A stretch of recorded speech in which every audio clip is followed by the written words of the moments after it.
Welcome to our pod, and by that I mean on Wednesdays we read. I'm Hannah. I'm Laura.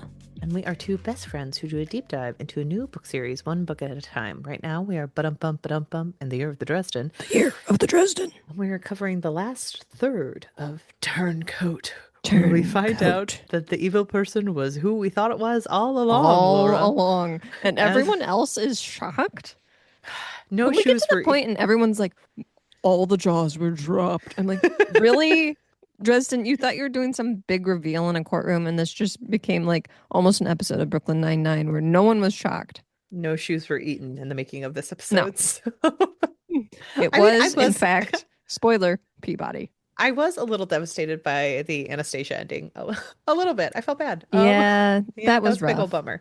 But before we get into it, Laura, what are you reading, watching, and or enjoying? So I recently read this book called I See You've Called In Dead by John Kenney. And this is one that was pretty popular at the library where I work, where a lot of people were checking it out. So I thought, I'll give it a try. And people were kind of giving me the impression that, like, if you like Frederick Bachman, you will like this book.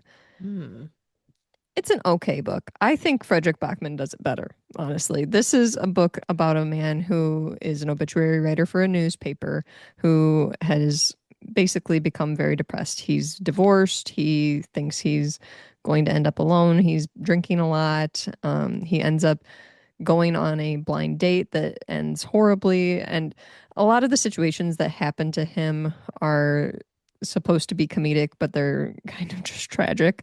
And this story is kind of told in a way where we're like seeing how he got to where he's at, and also we're seeing it's like almost dual timeline type thing, but not really. I don't know how to explain it, where it's like the obituary writer, you're seeing him in the present and how he's moving forward, and then you're also like having him tell you about his life and like how he got to the point where he's at, if that makes sense.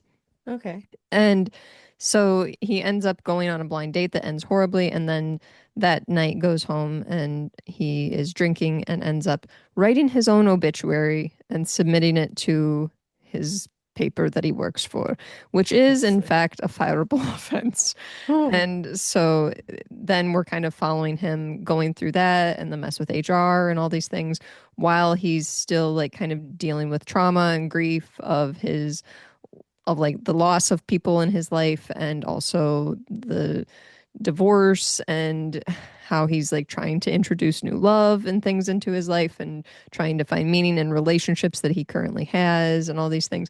I think it very much gave me vibes of this could be a movie with Steve Carell as the star of this. Dan in real life, if you will. Yes, we will bring in Anne Hathaway or someone beautiful to play a quirky person who he will fall in love with. And I think a lot of people likely were very, very charmed by this book. Okay. I thought it was an okay book, but maybe I'm just like in a very depressed state that I was just like, not good enough. Men need to try harder. Women have thought of these things already. That's kind of where I was at with it, where I was like, it's an okay book. I think Frederick Bachman does it better in terms of the whimsy and the humor and leaning into the way that relationships shape you. Okay. And this was kind of just an okay book for me. That's fair. Yeah. I gave it 3 stars. I'm not like knocking it totally, because there were moments where I laughed and stuff like that. I know you can be overwhelmed and you can be underwhelmed, but can you ever just be whelmed? And you can. I was just whelmed. So yes, you were just whelmed. So I was just whelmed. Yes. And I think I understand why people are like all about this book, but they haven't read much Frederick Bachman apparently. So so sorry. That's like a devastating dig. Okay, amazing. Thank you so much. So I just think Frederick Bachman does it better. So that's my take on that. But yeah, I was just whelmed. And then I read a really good memoir, Strong Female Character by Fern Brady.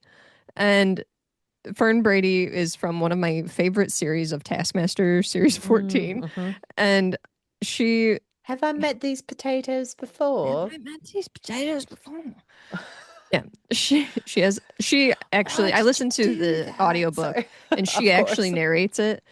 Yeah, me from Brady, me from Brady.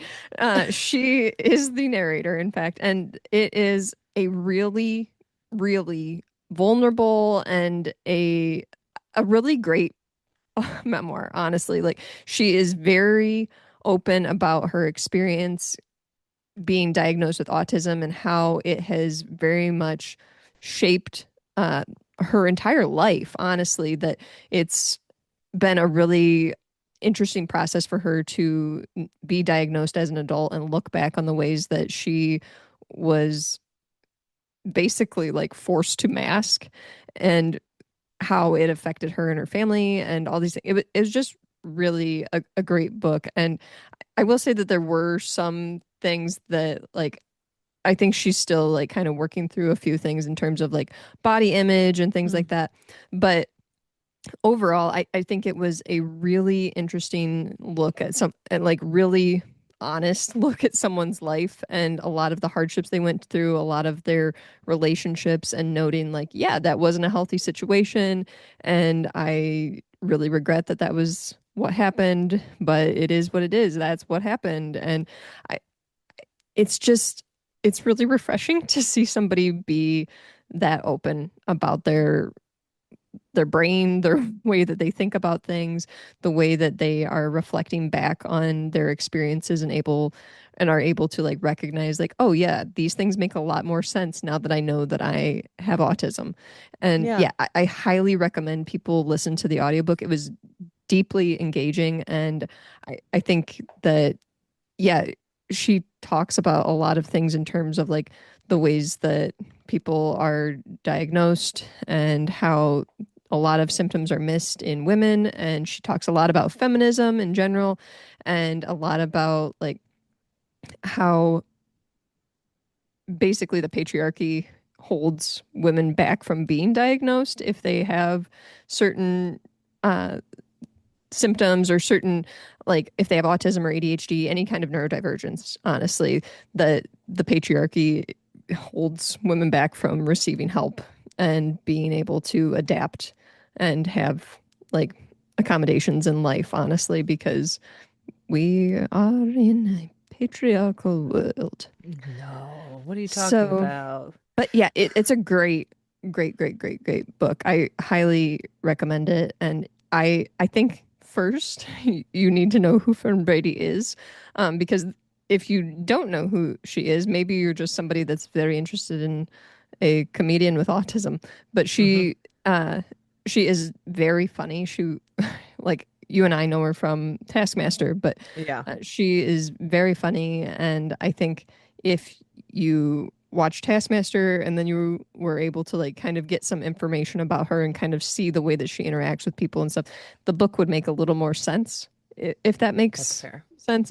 But honestly, you probably could go into this without knowing who she is and still find this a deeply uh, relatable and interesting memoir. So yeah, I really, really enjoyed it. Very, very good. Okay.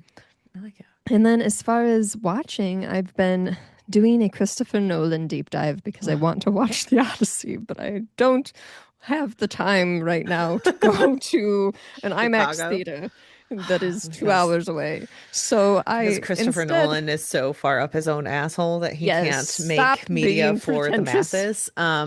The poors want to watch your movies. Let us watch your movies, sir. Us poors would like to watch it. This is only funny to people who don't know me in personal life because Laura's a huge Christopher Nolan head, I and Hannah really has a love Christopher Nolan movies. 5 minute rant about how much she can't stand Christopher Nolan. So if you ever want to hear me rant, I will not do this on the podcast tonight because we're kind of doing this at the 11th hour, but boy, do I Yeah. have one locked and loaded.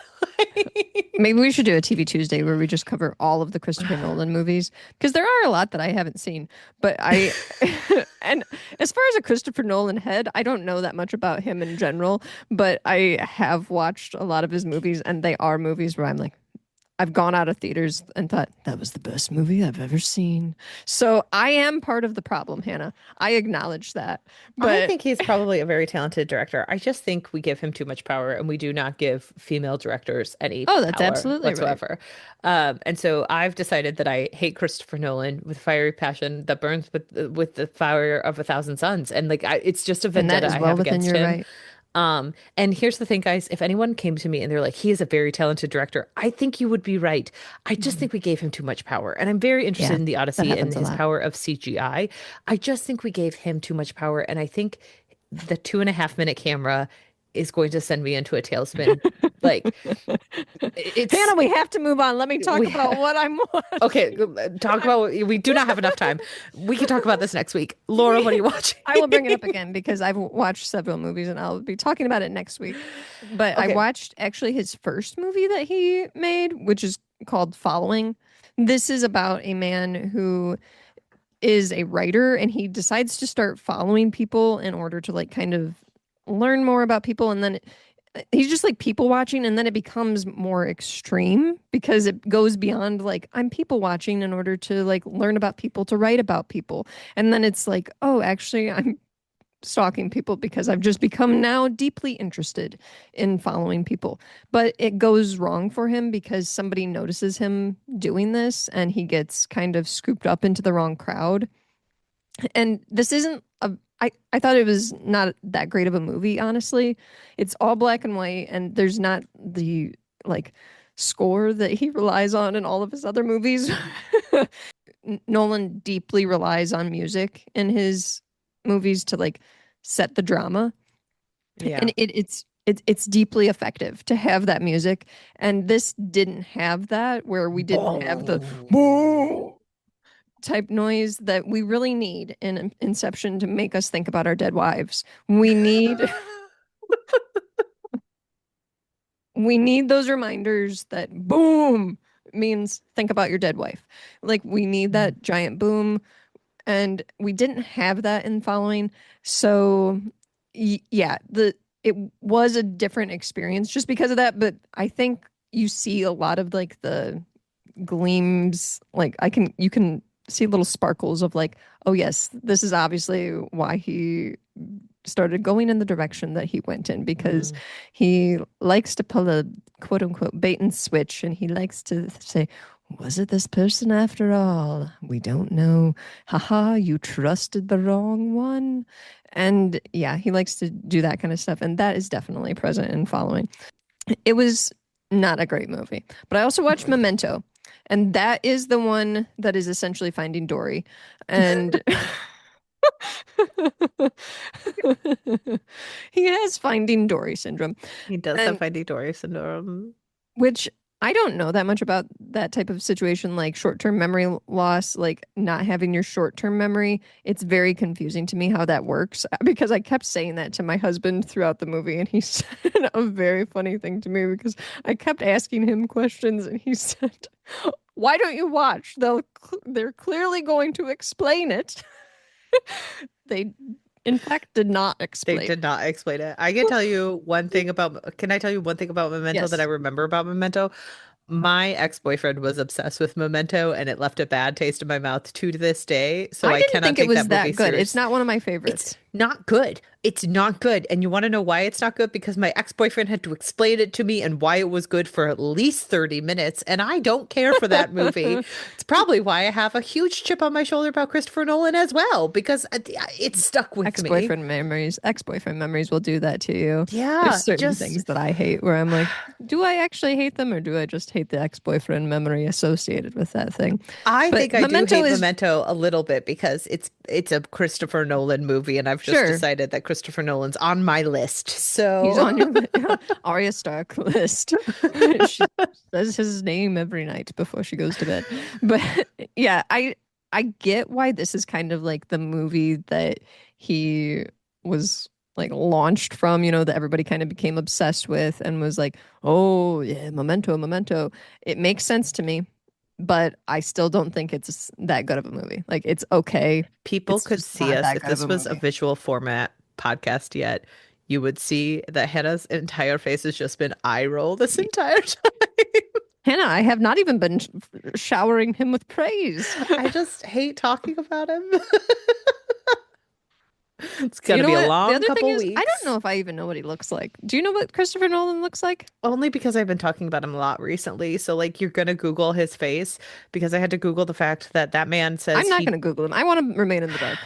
I just know his name and the bomb. I mean, he looks like every white man ever. I just want people to Hmm. remember that Christopher Nolan unironically says he does not have an email address, which just means he has an assistant who He has is an assistant email. who, yeah. That assistant is email. That's their job. Or, And or Hannah, he does, and he has Memento syndrome. He forgot it. like, I think it's fine to be douchey and I have bet. an I bet he has a assistant. Just tattoo of his email email address. on his like Christopher Nolan dot I mean, he's a man in boom his like what, at 50s or gmail.com. 60s. So like you know that if he had an email, he would have a little Here's the password thing. booklet in his He's wallet so being like, "These famous, are and my people want to passwords." book him to do projects. So he Correct. clearly has an email. He's got It's an just assistant. He's got people. There's so an email. disingenuous. It's so much like I'm an auteur and I'm special, so I don't have an email. And it's like you have an assistant, they have an email. Stop acting The other like you're thing is, so though, much I better than everyone else. do know a lot of people who don't have emails. They are mostly people who annoy me because they're But like Christopher just Nolan isn't holding one of them. out. I don't, you're correct. I don't know Christopher Nolan, but the people that I know who don't have emails are like, oh, I refuse to get an email. And they're also like, I don't know how to use my cell phone. Well, Christopher So, Nolan also doesn't have a smartphone. He has also said that. Again, he has an assistant whose job is cell phone then. You can't tell me he you know what? doesn't. I bet. I was just gonna make another memento joke, but I won't. I Uh, I think that there are endless opportunities for like jokes surrounding Christopher Nolan's works, yeah, no, and that's fair. that is amazing. I But do yeah, love The Memento, Prestige. it was okay. I don't know. I can't wait I'm for you not. to get to The Prestige. I can't wait to talk about The I mean, I've Prestige watched The more. Prestige many times. I love that one. So Uh, good. yeah, it's very good. And I watched another one recently too that was quite good, and I'll talk about that one too. And Hannah's it was a different hatred. vibe than the bombs and the weird like tattoo man who forgets everyone and Yeah. Hannah's hatred of Christopher Nolan could only be surpassed by her love of Christian Bale, that problematic man, who screams at his mother. Mhm. Can I ask what the takeaway you got from Memento was that you hated it so much? Or what it meant to you? I just What did find Memento mean to you? I just kind of find that movie a little bit of like a tone pone. Like Okay. where the entire thing is like, I can't remember.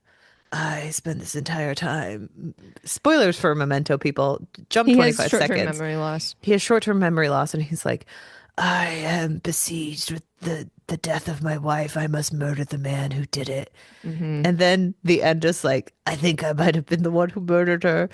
I'm gonna forget that. And you're like, I Actually, just I thought it wasn't that he had murdered her. He was injured in the incident trying to save her, and then it's revealed that the guy that he was working with that was helping him, who was a cop who seems like the shadiest cop in the world, he said, we actually killed the guy a long time ago and you've just forgotten about it. And so I've because I'm a cop, I'm just continuing to let you murder people so that's because one reading of of the movie. There's also another reading of the movie that he's the guy who killed the wife with insulin and he just made himself forget oh that. yeah, That's because there's those another reading. flashbacks. That's Yes. true. Yeah, So because there's he has another this reading. story in his mind where he remembers someone who has Correct. memento syndrome, Finding Dory S- syndrome, and it was not Finding Dory, but it was someone else who's actually the guy that is in so many things, and he was in Glee, and has a very funny quote that Hannah and I used to say to each other all the time: "Who's Josh Groban? Kill Kill yourself." yourself. And I was listening to a podcast today. Okay, we've got to get but back to the anyways, podcast. yeah, there is also that he could have Yeah. killed the wife So with I just because there's the flashbacks with the insulin. so But at the end, obviously they make it seem like that didn't happen and that he made that up. But also, it yes, could you're be, but right. I just think that there's a lot of like I Classic Christopher Nolan. found out You that all of decide how this it could have ended. happened but You know I'm what? He gonna really liked forget. choose your own adventure stories as a He kid. does really love choose your own adventures, and I And just kind of especially find like it in a Memento little where it's like jumping around so much and it's like yes. the dual timelines and he's like turn to page 52 if you want to have a tattoo on you like turn to page 45 if you want to tell this guy that you forget everything again and like okay. And I just kind of find that a little tedious when you get down to it of like, I don't, I, let's, okay, we chose our own adventure. It's Like, not his it's best not, one. it's not as interesting as you think it is. And I think that's the problem is like so many people have told me for so long, like, isn't this the most brilliant thing you've ever seen? And I'm like, choose your own adventure stories have existed for a really Memento? long No, time. Like, Memento is not the most brilliant thing I've ever seen. right. And Definitely so not. I just Have don't you think it's seen as any other Christopher Nolans? At one The point, we Batmans? discovered that I saw quite a few and you hadn't. And so that That's was right. really impressive. Yeah. So I've seen Memento, I've seen the Batmans, I've seen the Prestige. Hmm. And there was, I think, another Yeah, one because that you I've have seen seen of more than me, his. I think, because what we At came some to the point in time, conclusion on this podcast. you may have seen Because I more was like, I than, like Christopher Nolan movies, and you were like, I hate them. And then you have seen more. which means I got to have more of an opinion. At some point, you will Hmm. surpass me because I just don't. I pulled up, I got to see his face again. There's only Um, 13 because I looked it up and made a list. I'm just crossing them off. I saw the Dark Knight trilogy, I saw The Hmm. Prestige, and I saw Memento. So I haven't seen that many, and I've kind of just stopped watching them at this So I've point. already surpassed you because you haven't You seen have, Inception. and I haven't seen the following. And I saw Mhm. the last 5 minutes of Inception, which again, like it's he just loves to choose your own Boom. adventure. Um, Boom. Remember your dead wife. Boom. You know what? but He loves a like dead wife. All right, Hannah, what have you been reading, watching, and or enjoying? I read A Little Devil in America, Notes in Praise of Black Performance by Hanif Abdurraqib. This book is it's a discussion on Black performance, mostly in America, as the title tells you. And this is my third book of his. Abdurraqib is an amazing essayist. I really love his works. This is one of his first ones that came out, but it's one of the last ones I read, and it's a National Book Award finalist. I really liked this one. It was a different look for him. I think his other ones are much more like memoir than this one. Because one of the ones I read was There's Always Next Year, which was like kind of a look at basketball, which was a much more internal look for him because he like enjoys sports. And then I can't remember the other book of his I read. Um, but this one is more a look on performance and discussions. And the other one I read of his was They Can't Kill Us Until They Kill Us, which is like a very Oh, I've specific heard look of on this like one. Hmm. blackness. And so this one is a look on performance. So it's a little bit more of a look of like the historical look on like music and he kind of goes through the history of music and performance and culture of blackness, and it was really interesting to hear about this. He talks about like depression era dance marathons and the dance TV program Soul Train, and Hmm. how it went like against whiteness and how it like worked in the culture during the time of like dance programming. And Hmm. he has this very excellent way of writing that I really like, where he goes into like the historical context, he does this description, but then he also like talks about his own reaction to the reality of like existing as a black person, witnessing and bearing witness to this. So I can't remember I can't remember the name of the guy was the um who was the like person who led Soul Train, who like was the MC of Soul Train. But at like one point he talks about how that guy never really danced during the TV show. And he's like, it wasn't that he couldn't dance, he just didn't because he saw that his performance was in leading the dancers to the next scene. And he was doing this and he was doing this. And he's like, but there are certain moments where you can see him dance and you can Hmm. see that it was a choice of his not to dance. And he was instead doing this. And like, he really like leads you into his own feelings on the matter through the essays. And I really think it's like so well done.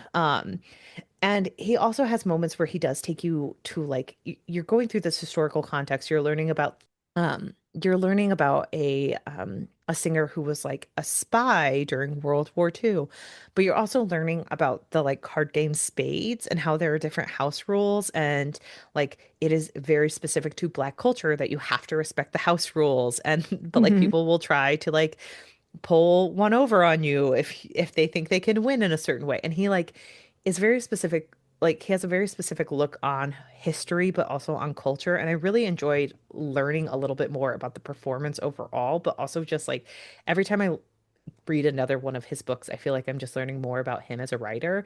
Sure. And he's just so impressive and I really enjoy his books. So I think everyone should read them. I don't know if this is my favorite overall of his books. Like but I think I learned something different each time. So like there's always this year was probably my favorite of the three books I've read of his. Just because I really think like even though I'm not a fan of basketball, it was really Hmm. interesting to see like the sports and like just that was he you could feel his Sports, own sporting. passion of like basketball, and they Hmm. can't kill us until they kill us. I'm a huge like Fall Out Boy fan, and so he talked a lot about music and his own like he is a similar age to me. Sure. So him talking about music that I listen to was very cool. But this is interesting just because it's a little bit out of my element. So I got to learn more, I think, in this book. So it may not have been my favorite, but I think it's the one that taught me the most. So highly Okay. recommend. Um, and then, as I love to call them, I read The True Love Experiment by Christina Loren Christina Loren. as their fake I told name. my coworker about that, and she has now also started calling them Christina Loren. It sounds better. It's So just sorry to fancy. Lauren. It's just fancy. If we ever met them, I would be like, I'm so sorry, Lauren. I will call you Lauren outside of it, but your author name is Christina Loren. I don't make the rules. So this is a continuation on our soulmate equation. How This was it? is, I liked it. I thought it wasn't, I Okay. mean, it's no soulmate equation, but I Yeah, that's really, their best one. it is their best one, but this one was fun. Hmm. You have Fizzy, who was like a fun character in the first book. Hmm. Does She she fizzle out? she doesn't fizzle out, actually. I just thought it was a little like so she in this book it goes on a dating show where Hmm. she goes on a reality dating show, and the producer Connor and her start falling in love off screen even though they shouldn't. And you know when you're a lawyer and you're reading a book and you're like you guys are violating the contract in so many which ways and I'm really Sure. scared for you. That was happening this entire book. Where I I was always worry like about contracts. I was very worried for their contracts, and I thought that they were an HR nightmare and Mm. a contractual nightmare. And I was very worried about the ethical violations going on left and right. Um, and so that kept me from probably loving the book, but I had a really good time, and I think it was probably one of my favorites of their books. It's Hmm. just a little rough around the edges when you're reading about them having sex when he is the producer of her show where she's supposed to Sure. be dating other people. So, Have you read their um, newest one, The Paradise Problem? Or no, it's not The Paradise Problem. What's the newest one? Is it The Paradise um, Problem? I can't remember. I don't know what their newest one is. It's the one with flowers. The one with the fleurs. Um, Let me look it up. that's the one thing when you're, Nope, it's not The Paradise Problem. What's their newest one? Paradise Problem is the one that I just read. I keep confusing it with their other newest one. What's their newest one, Laura? I Get it probably haven't right. because I'm reading off of Libby, and I doubt that that would be ready It's to probably read. not super available right now because it just came out, I think. Because I think it was a Book of the Month Club one, too. Why is this so slow? It is. Dun, dun, dun. Oh, good Lord, they have too many books. I I can't see mean, it. Paradise Problem did come out in 2024. Okay, you're gonna make me mad. But I know that the newest one that they have, it has like, I want to say like something like kind of an interesting concept. The romance revival. Oh, I have not read that. Yeah, that it's the blue one with the flowers. Hmm.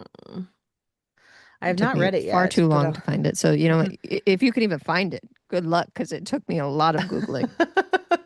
I have not read this one yet.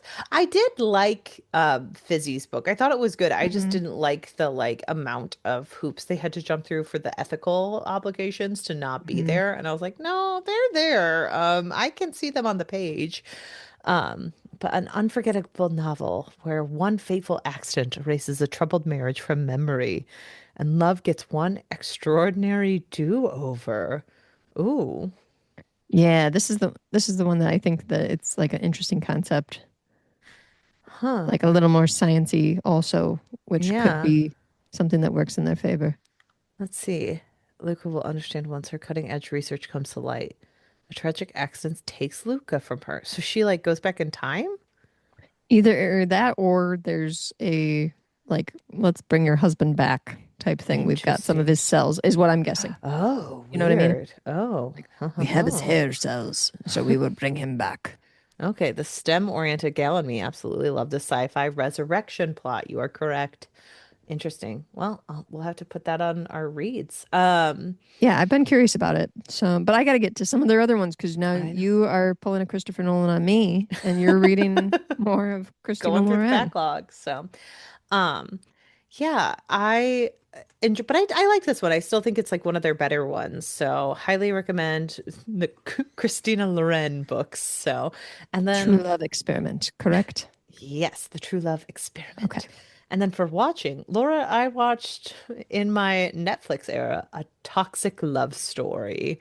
Have you heard about this documentary on Netflix? No, It is 2 hours long, and I highly recommend it because it's only 2 hours. really. It's an easy jump. So this is a Notice how I just yep, Ah! like 2 hour documentary, but I'm like I'm watching all sorts of Christopher Nolan films. Well, also people will watch a 4 hour true crime documentary. This is 2 hours. It's so easy. I binge 8 hours of TV, no problem. So this is a documentary where we start hearing about this couple who fall in love very quickly within like a month or two, I want to say. Hmm, They are in love. It's whirlwind, and she is pregnant with twins, good. and they are married pretty much. And all of the sudden, she starts getting these very horrifying emails from someone, from an email address from Lilith. And it's pretty much like Lilith from the Bible, Laura. As in not Eve, but Not Eve, but okay, got Lilith, you. saying this woman's awful. She's going to come after her. She's terrible. Hmm. And so they start reporting it to the police, saying that they think it's this man's ex-girlfriend who he still owns this condo with, ex-fiance. Hmm. And she's going after his new wife. She's jealous of her, da da da da da, all this stuff. And then the Lilith emails start getting more aggressive, start saying that she's going to get raped, she's going to be all these things. And then this woman is attacked by someone from Craigslist. And so all of this stuff is happening. It's this awful, tragic story. And then some spoilers, just skip 15 seconds. We find out that there's more to the story, and this woman may not be the culprit, and it might be someone inside the house. And that's Yeah. all I'm going to say. And it is a wild, wild, wild story. And Laura, go watch it. Okay. It's so bizarre. So I watch it. My husband Is it watched like it with me. scary though? It's not scary. It It's sounds just a little wild. scary. Well, it's just a wild story. It's just this true time crime documentary of these these people talking about something crazy going on, and you're just sitting there being like, what's happening? What is happening to people? Why is this going on? What's going on? What's What's going happening? What are we doing? Why What are are we we doing? doing this? And What's going on? there Jeremy, you're the I man will of the year. I will say one of the funniest things that did happen was Paul and I were watching this together, my husband, and they say that this man and his ex-fiance owned this condo together, and it is Hmm. 5 minutes from Anaheim Disney Oh, World okay. Mhm. or Disneyland. Hmm. Disneyland. And they owned this condo because he went to Disneyland 3 times a week. And What? I said, that is too many times. Is he And made of money? and she goes, well, when we first met, he told me that Belle was his favorite Disney princess. Not a weird thing to say, but then he goes, she's kind of my type. And I said, that is a What? bone-chilling thing to say. You should never say a Disney princess is your Kind of type. my I do not type. care. Like, They're that's not okay. cartoons. Like, they are cartoons. Like, you can even say, like, I find her to be gorgeous. I don't care.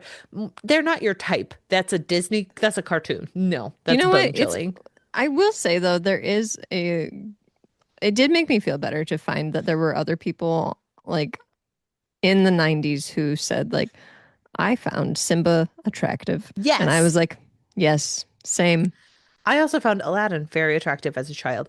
But like there's a difference between like I found one of them cute and that's my type as an adult human Yeah, walking that's a around. That's weird thing to strange. say. You can't do that. Don't do that. No. Why is So a cartoon Disney character your type? it's not your type.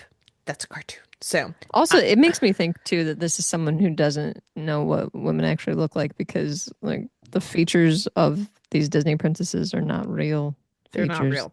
Like their Belle's eyes are not real. huge, their faces are weird. Like they don't have He's normal faces. going to Disneyland 3 times. He's also a U.S. Marshal, so like so much of this is just like wild. Hmm. Laura, go watch the documentary and come back to me because like it's a Okay. wild time. It's a wild time. So, all Yeah, it right, sounds that's like what. it. And I'm not giving away any spoilers because I knew what was going to happen going into it. Paul did not, and he kept being like, Mm. "Wait, what? Wait, what? Wait, what? Wait, What? what? Wait, what? What? Wait? What? What? What? What? Wait? What?" What? Um, Wait? Wait, what? and the things I was surprised with was like some of the stuff at the end. I was like, "Are you kidding me?" And I was like, he didn't watch the end with me. He like left at the end of the final 5 minutes, and I was like screaming down the hall, like, "Paul, you'll never guess!" You'll never guess what So, happened. but Laura, you'll only guess what happened because you've already read it because we are covering Yep. the Well, final we chapters. we guessed what happened before we even read it Oh my because it God. was blatantly obvious who did it. It was so obvious. All right. So we left with Molly and Morgan and Harry just getting ready for the final battle that Hmm. takes so many All chapters to get to. why do we say the final battle all the time? Because they're never the final one. We'll never But reach the final battle. Like when we were reading the Wheel of Time, we were like always looking forward to like, oh, the final battle is like coming. There's never going to be a final battle in well, the this. final battle in this book because I mean, yeah. But I also it took a suppose. while to get there. It is funny because Harry like leaves Anastasia a note that's just kind of like, "Hey, sorry that someone tried to like mess with your head. We gotta Help go. We'll be yourself to the back drinks in the later. fridge. Bye." Um, and so they're headed on out to the island that Hmm. Laura remembered from last section that Yes. she thought she had to That I read thought I had to read and then gaslit Hannah into thinking that she told me with to such read that confidence. far. Laura was like, "You told me to read until I'm 37." just And I was having a like, "Oh, mental I'm so breakdown, sorry. friends, It's is okay. what's happening. This is totally fine. Me too. We're all in this together." Oh my. Okay. So Harry's headed out to the island where all the bad things happen because that's a good thing to do in Yeah. this. And he's decided he has a plan, guys. A plan that everyone immediately is like, that was a terrible plan. What were you thinking? And Yeah. Harry's like, I wasn't. Thank you for He's basically asking. like, I like to be the hero and don't need anyone to help me. So that's why it's a good plan. What's the show that was always like, it seemed like a good idea at the time? I don't know. I'm Um, not sure. Could have But been any of anyway, them. so they're headed out to the island, and Molly is like, "Is that where my dad was crippled?" And I had a moment Which where I is was like, awful. also, how is Michael doing? We never, We haven't heard, okay, we but just don't hear apparently in he's this book. crippled. Okay. At And least I don't remember. Do you remember hearing? I don't think we've heard anything about Michael. Maybe it's We in one never of the got any short kind of wellness stories, check but except for like just, yeah, he's not doing well. he's not doing well apparently. And so we get a rundown of like, yeah, the island that's on the ley lines, and it's just kind of all powerful and you know, Again, like ley lines are super they're important. like Yeah, super yeah. important. And so like, it's kind of like Grimm's fairy tales, but it's also just like really, really powerful. So we're all gonna go out there and Harry's gonna try to figure out how to become all powerful out there if he can, kind of. So Harry walks out on the island and he starts doing this ritual, Hmm. naked, as Laura Yeah. says, and he starts trying to pull off some And do soul we ever fire. learn why he has to be naked? Or is it just because it's going to be so much power that he's like, it's going to blow my clothes off anyways, so I'm just going to have He's to. trying to become one with the earth, Laura. Okay, that's fine. We come All right. into this world naked, we head out of it, and the ley line's naked. So Okay. he starts using soul fire, which he started using Hmm. more and more, because it's the new buzzword. But And also, it's like not great to use it all the time because it like takes away your life. it's kind of like, remember how in Wheel of Time they kept being like, you shouldn't use this power, but we're going to use it like a lot. Like, Yeah. because, yeah. It also makes me question though, like why Harry is so like flippant about his life, where I'm like, we need to do a wellness check on Harry again because he needs to have a little more self-preservation. Well, yeah. So he continues to do the power.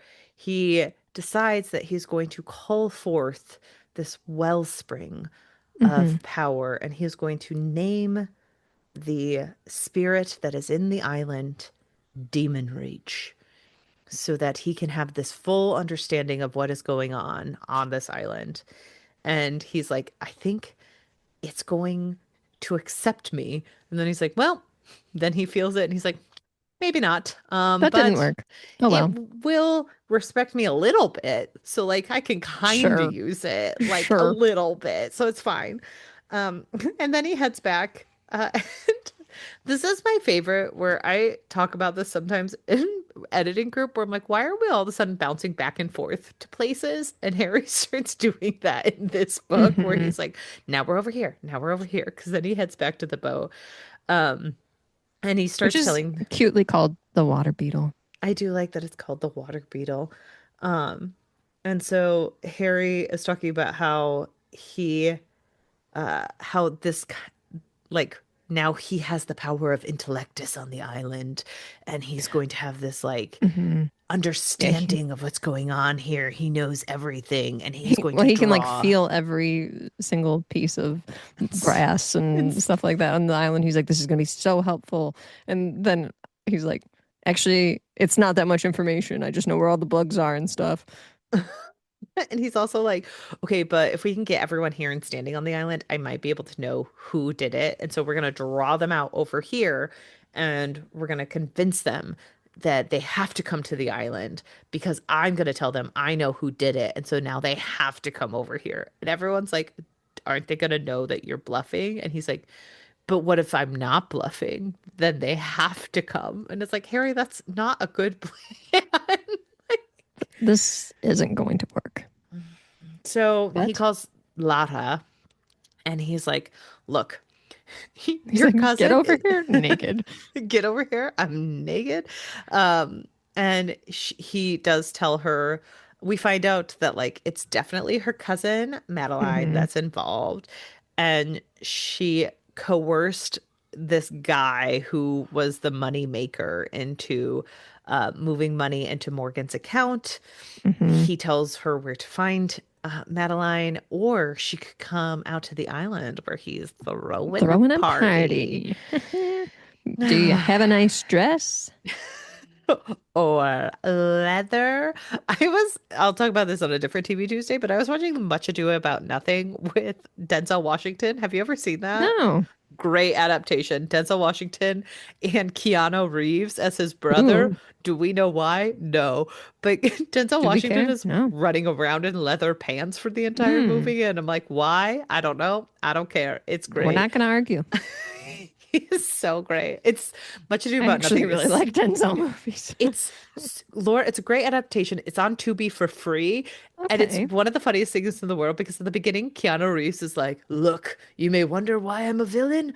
I'm just a villain because I feel like it. And you're like, great reasoning. I'm here for it, Keanu. And he spends the rest of the movie being a little bitch. Like, Okay. it's great. Um, okay, so then Thomas calls Harry. He gets to talk to him for a second. He's like, I'm coming, Thomas. I will be here for you. I love you, brother. And Shag Nasty is like, the Well, things now he's I've calling him done to Shaggy him. Shag. Well, Shag Nasty is so because he's rude to got to have a say. nickname for the nickname that he's given someone. And Shag Nasty's like, oh, the things I've done to him. Be there at dusk. Um, and so he's Harry calls to the wardens and he's like, look, I have Morgan. I have details on who framed him, Hmm. and everyone needs to be on the island at this time. You better be there or be square. Yeah, because he's like leaving a message with an assistant on the phone, and Yes. they're like, "Are you sure that that's what you want to put?" And he's like, "Read it back to me." Read it back, guys. Then he heads on over to go talk to Will the werewolf. Will and Um, Georgia in the hospital. Um, and they talk to him, or they talk to all of them and make sure that they're okay. He talks to Toot Toot. He gives him an upgrade and has him hire out new people Hmm. who they get less pizza because now we're an MLM, so they have to go and get their own people who are their underlings to work under them to get less pizza.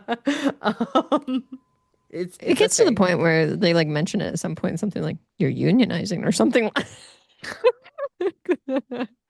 There was a moment where I was reading this book at 10 o'clock at night on Sunday, and I said, hey, Paul, please tell me Toot Toot's fine, because I can't handle another bad thing this week.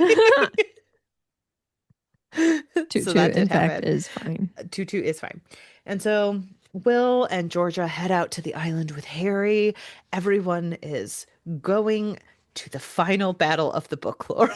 Or is it? Because there Finally, will be more. there will be more And battles, but something's and happening out as there. Harry is getting there to figure out who is going to be the bad guy. Guess who's there waiting for him, Laura? It Who is is it?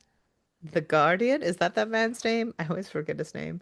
Um, the Gatekeeper. The The Gatekeeper is there. gatekeeper. Hmm.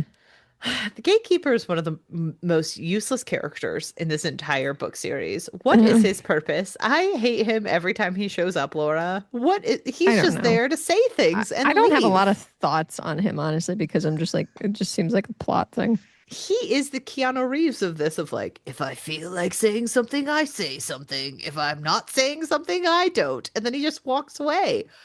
I don't understand. Okay, anyway. So the Well, what's his gatekeeper's name? there. It's like Rashid or something like It that, is isn't it? Rashid. Yes, so Yeah. Rashid is there. And Rashid is like, why are you here? And Harry's like, because I told you I'd be here. Well, it's weird because he's like, oh, we're not going to allow you to do this, and he's just like, are you sure? Like, okay. Mm. So we kind of find out that Rashid thought Harry was in cahoots with like the Black Court, pretty much. Like, Well, it's like one of those things where Harry says there is a Black Council, and then yes.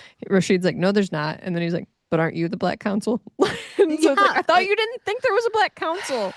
so he thinks he's part of the Black Council. He he thinks like Harry's sending them all there to die, but also thinks that Harry might Mhm. die. Like he foresees It's things, but he's bad at it. yes. And then he's like, "Wait, so you're not Black Council, but you said that like so you have Morgan, but you weren't involved in the death?" And Harry's like, "No, what are you talking about, Gatekeeper?" And the Gatekeeper is like, well, then why are you bringing everyone out here? And Harry's like, well, Hmm. because I did the thing with the demon. And Rashid's like, you did what with the island? That's so dangerous. Why did you do that? And Harry's like, well, it seemed like a good idea at the time. And Rashid is like, well, that's a really bad idea. And like, you have no idea what you just did. I can't even like step on this island. The island Hmm. remembers and it does not like me, so I can't help you anymore. And Harry's like, well, then I guess I'm back to square zero again, and you've helped me not at all. And Well, Rashid is because like, he's like claimed the place as like his sanctuary, pretty, his yes, sanctuary or something like that. sanctum, yeah. Sanctum, yes. And so it's like, I don't know. It's different for Harry, I guess. Harry also doesn't know what he's done by claiming it as his sanctum Yeah. because there will be Because repercussions. he didn't take 2 seconds to think about it. He just took one and was like, we're moving. And so the gatekeeper is like, I don't know. Good luck, my guy. I was not helpful to this chapter at all. And all I told you was a lot of goodbye, and then just like Yeah. floats away into the air. He doesn't. He leaves by boat, guys, but like that's what Hmm. he did in But my mind. essentially, yeah.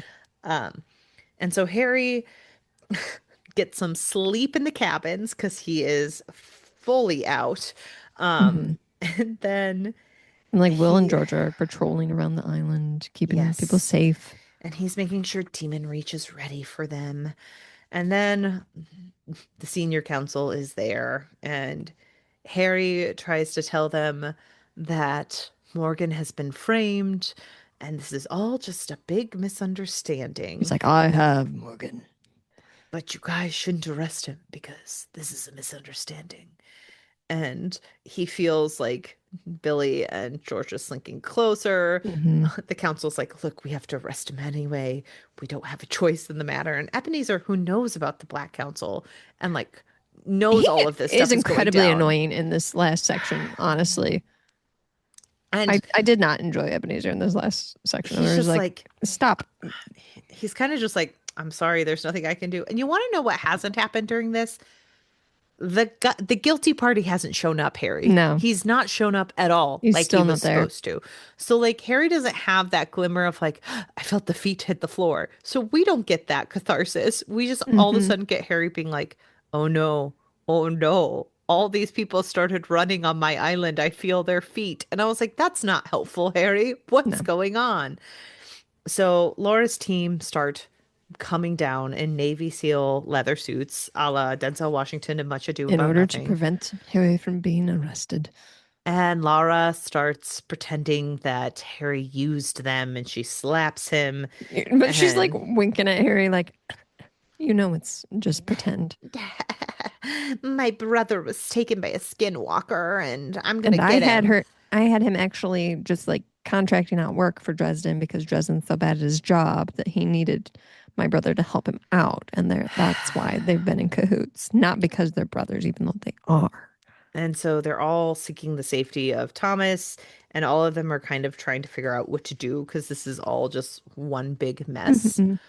And so Harry's like, look, we all need to work together or we're all going to wind up dead. And then all of a sudden, like two armies are converging on one because you have Yes. Madeline's group and the Skinwalker, and it's all one big kerfuffle.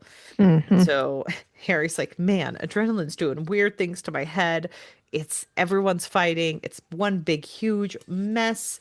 Everyone's running. And Harry, like, during this kind of gets knocked out at different points, which is, It's almost like, how you like see movies where like people are like war movies where people are in the middle of a battle and it's like they're experiencing things in slow motion or they're like blacking out at times and like things are like taking out their vision or their hearing. That's kind of what this part yes. reminded me of. Because at different points he's running through, he's trying to get to different areas. Like he's trying to get where he knows Thomas is going to be, but then Madeline cuts in and she is Hmm. on him and she's making him feel super duper horny. And then Laura cuts in and she Hmm. kills Madeline and it's really, really gory and graphic. And Hmm. so then Harry's kind of knocked out. He goes in with the guns. He's running towards the Skinwalker. He gets to him and he's And trying to there's like like, all these gray men too and everything. yes. Oh yeah, I forgot about the Gray Men. They're coming in because of Binder. He kind of lets Binder go at one I point know. during all of this, which I didn't mind. I didn't mind him being like, "Look, you're kind of hired help. Why are you here? Just get out of here." Um, and so then he is making sure that like Georgia and Will are both okay because they're being hit by like White Court Vampire Madeline as well. Um, and then he's like seeing all the senior council in full force. He Hmm. fights the Skinwalker. The Skinwalker almost takes him out because he is an ancient evil force. But then Joe comes in, and we find out that Joe is quite the shapeshifter himself. Yeah, he And also he can shapeshift. turns into a bear and starts fighting the Skinwalker like tooth and nail, and like also has like other animals coming in and fighting him off and like fights him off into retreating because he cannot Yes, fight him to the death because this is again an ancient being, an ancient force. right. So the guy leaves. And this is where Harry is kind of like knocked out, and he's Thomas is still in play. And when Harry comes to, we find out that Morgan is kept insulated and shielded with Molly in a room, and they don't know Hmm. how to get him out. Yep. And Thomas is gone. He's been taken by Lara. And the senior counsel is like, "Hey, Molly, can you please let us in?" And she's like, "I'm not letting anyone in without Harry say so. That is who I listen to. No." Um, and Which they're very like, fair. very, very fair. And during this, we do find out, like, kind of in the background, we found out that Thomas wasn't well when they saw him, and Hmm. she went shields up when she saw Thomas. So, Hmm. uh, and this is also during the fight. Toot Toot was almost injured, and Hannah was unwell. So, just so we all know and are clear on where Hannah's priorities Right. stand in these books, Toot is pretty high on those. It So, was just like tons of action and fighting. And what is the name of this being again? This like ancient being? It's like Nagoshi, Negloshi? Okay. yeah. I was unsure how you said that. I said it with all the confidence and none of the accuracy. Okay, So, good. sorry. Um, and I do apologize to people. I'm sure that this is an actual ancient being, probably. And I do apologize if Hmm. I said it incorrectly. But, um, so anyway, they do. Molly lets the shield down, and they do arrest Morgan, and they say that they will hold trial the next day. Well, And Morgan like Harry, admits to it too. yes, he's like, I did it. I killed the 40. And Harry's like, no, you didn't. I swear, I believed you. But also at this point, you're about like, Morgan, we went through all of this and you did it? Okay, I'm so sorry, but at the end of this, I was like, are you freaking kidding me, Morgan? You put us through all Oh. of this for no reason. You could have Hmm. told us this at the beginning. Harry would have believed you. There were a lot of these moments in this book where it's like, why did we waste all our time with this? The real turncoat was, in fact, Morgan all along because he could have Yes. shared so much more information. Hmm. Okay. Anyway, so Morgan's trial is going to be held the next day. Harry gets to sleep all of a couple hours.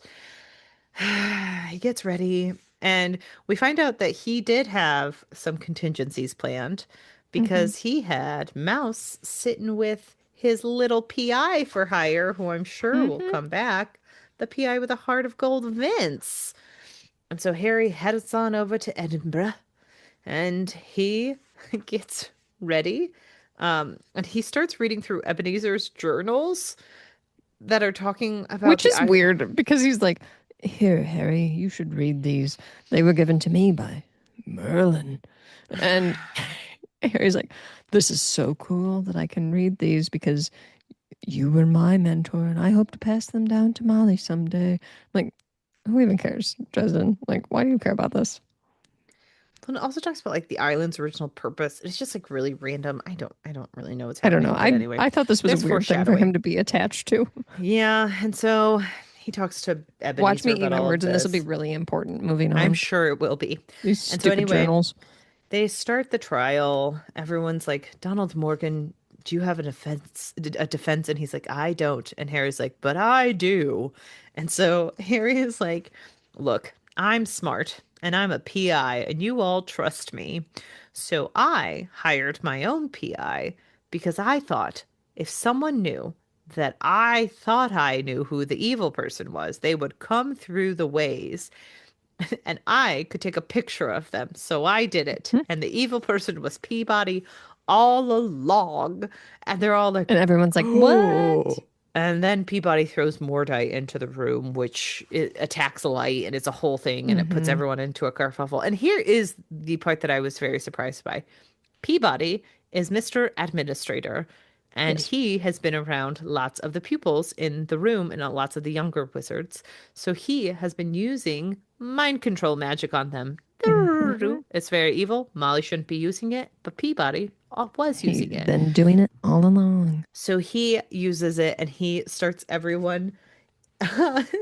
He like gets them all to start getting mind control by screaming the end is nigh as he Hmm. runs down the hallways. It gets control over them. So Harry starts following after them. Well, it's like Um, these creepy tendrils too that are like moving out and like mhm, getting everybody and everything. So there is some visual to it that's a little yes. scary. And so Harry chases down Peabody, gets to the end of it, and just as he's about to catch him to try to question him about the Black Council, uh, guess who comes in to shoot Peabody but Morgan. Hmm. And this is so confusing to me. I don't quite understand why this happened, but Morgan is like, I killed him. They will blame me. There's no confession from Peabody, and I'm a better candidate to put the blame on politically. So don't fight it, because we find out that he came into the room after Lafortier was Hmm. killed, and it was Lucio Anastasia who was standing over the body Yes. And because Peabody had we know mind because, controlled her. yes. And we know that Anastasia is Morgan's lover or wannabe He lover. was in love He's with in her. love with her. He respects the shit out of her. And so he had too He's much trying to respect protect for her. her to let her go down. So he's taking the fall, which makes sense. What doesn't make sense is him not coming forward about all this or letting Peabody go down and him being like, no, no, no, no, let me take the fall. Right. Why? The not like being open about Peabody's involvement in all of this is weird. Is it because Peabody wasn't in the room, so it doesn't make sense? Like, I don't I know don't understand. because it should be easy to figure out. I don't know. I was very confused on why Morgan still had to take the fall and die. But apparently he did, because that is what happens. Hmm. He takes the fall. He says, I have to take the fall because I knew, Yep. and I came to you, Dresden, because I knew that you knew how it felt to be an innocent man hounded by the wardens. And Because to that I I had done say, that to you. and to Because that I I suck as a say, human. hey, Morgan, could you not have been nicer to Harry in this book then? That was an option. You could have done that. You chose not to. That was a choice you made. What do you mean? But then he dies, so we're But free then of he him. dies a minute later. So, and so I don't know. Harry ends up in the infirmary for a while. Hmm. Um, God, yikes. And so There's a lot of like trying to figure out who all is involved with Peabody. yes. But the gatekeeper comes and talks to him during this time. And they do find out that like Lucio was involved. So like again, Yes. this all could Morgan did not have to I don't understand. But anyway, someone explain it to me. Explain it to me. I'm confused. I'm confused. Um, I guess it's because they don't want to admit that the Black Council is It, real, so they it's just kind have of to. like the Wheel of Time where they're like, the Black Aja do not exist, and we will do anything to cover up its existence because we have to maintain our sparkling reputation in a vampire war. I guess. But so the Black Council doesn't exist, but like because this happened, they they let like I don't know. I'm so confused by this section. Okay, anyway. So they kill Morgan. Gatekeeper comes to talk to Harry about it. He And they're just like says, talking it through, like hashing it out again. Like, they, so why did this happen? And so why did it this was, happen? And we find out that it kind of happened so that the senior council appointed not the next in line to the senior council by age, but Lafortier's guy who he hmm. liked. And we think that that means Lafortier's new guy is probably Black Council. Like Yeah, it's hinted very strongly that this man is probably on the Black Council.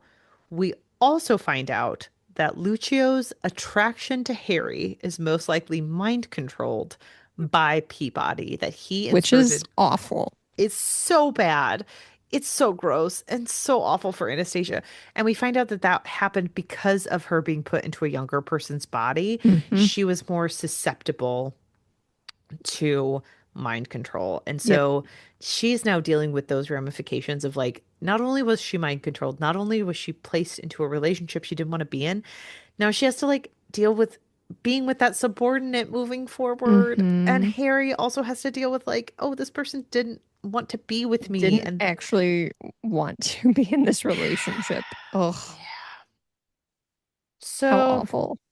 so we have someone on the Black Council who's probably on the Senior Council. Someone on the senior So council who's probably on the black council. yes, Or sorry. yeah, the same thing either way. Same thing. Um, and Christos. And it's all shaping up to be pretty dark. And Ebenezer's like, I don't know what we do, kid, but maybe we make a gray council. And I was sitting there like, please stop giving me colors. Please. There's too many colors. There's, and they're all I think it would different be interesting shades. if Ebenezer McCoy was the Black Council. Oh, interesting. Well, we'll Wouldn't that only be find interesting out. if he was on it? So then Harry goes and he walks back to Chicago, and Murph drives him home. She checks in on him, and she's like, "Well, I'm sorry your racist friend died." And he's like, well, I'm available now Oh God. And then he's like, because "Well, the how's woman that Tom?" I was sleeping with, she now decided that we shouldn't be in a relationship because I'm not even 40. Well, and we find out that Thomas wasn't doing well. We find out from Molly he didn't look No. like himself. And Harry talks to Justine, and she hints that Thomas likely had to kill someone based on the amount Yeah, of to torture make that it. he Hmm. suffered. And Harry goes and he finally gets to talk to Thomas. And we find out that Thomas isn't doing well. No. He's kind of been, Well, he had to eat a woman, basically. he had to keep multiple women, it sounds like, Hmm. when he was being tortured by the Skinwalker. He would torture him, fillet him, and then bring him women to eat. And this kind of broke Thomas psychologically to the point where Thomas has this moment where he thinks maybe the way I was living with eating lightly from people and not making them like addicted to me, maybe that wasn't the right thing. Maybe it wasn't right for Hmm. me. And the way I was living my life just wasn't okay. And I want to go back to um, the White Court vampires. And so he Hmm. tells Harry he doesn't really want to be around him anymore and he's done with him. And Harry has a Which is moment, awful. Harry has a very adult moment that I do appreciate at the end of this novel where it's like, Mhm. I will wait for you. I want you to come back. You're my brother and I love you, but I will not wait forever for you to be okay. And I think that that is a very Hmm. adult reaction. And so Harry has to watch his brother leave. And I feel very sad at the end of this book. Yeah. Like Harry had to watch two of the people he loves like leave, kind of. I don't know if he loved Anastasia, but like two people he He's cared very much for. closing the door on a lot of people, I like know. Morgan. And I I mean, I loved don't it. think he cared that much about Morgan, but like I mean, he ends the book talking about how he's like talking about Morgan, that he's like, yeah, Morgan never said that part. He was too busy living it. yeah. I mean, Living that you never give up. Okay. so well, So yeah, that was that. next week we will discuss the characters and themes of this book. And Laura, Wow. what a sad ending. Yeah. I Wow. feel really bad about the Anastasia thing. I do feel terrible about that. I don't want to talk about it, but we will. And people, Also, Thomas is sad too. can someone before next week explain to me why Morgan had to die? I'm begging you. I'm I, so you confused. know what? I don't know if I really understand why he had to die either. I'm gonna talk to Paul about it. He read It these feels books. unnecessary, doesn't it? It just feels like he died for plot reasons. Like Yeah. it felt like, well, we have to watch Morgan die because Yeah. this book has to end on a bummer. And I was like, but you didn't explain it to me very well. So No. could you explain it like I'm stupid? Because I feel pretty stupid right Be sure to record that conversation and send it over to me because I would also like to know. now. All right. Well, if you guys know, please tell us over at OWWR Pod on Blue Sky, Instagram, or at ourpod@gmail.com, or you can even tell us over on our Discord. You can find all of Discord. that over on our link trees that you can find on a lot of Mhm. our places. So please do that. You can follow us over at ourpod.com, where you can see some of our blog posts from some of our featured authors. You can also make sure that you are rating, reviewing, and subscribing. Rating, reviewing, and subscribing is a great way to get other people to get Yep. over to that Get podcast. them in the mix. And And something we're, sharing really helps too. yes, Word of mouth. All of those things are and important. something we are asking for before the weekend, hopefully, is if you know any indie authors who have a finished series, if you could let Complete. us know about it, completed indie series, please let us know. Tag the author if you would. That would be Hmm. amazing. Just throw it on our radar. That would be super helpful. We've got some things planned and it would be very beneficial to us. We would really Yeah. appreciate it. And thanks for listening today. Bye. Bye.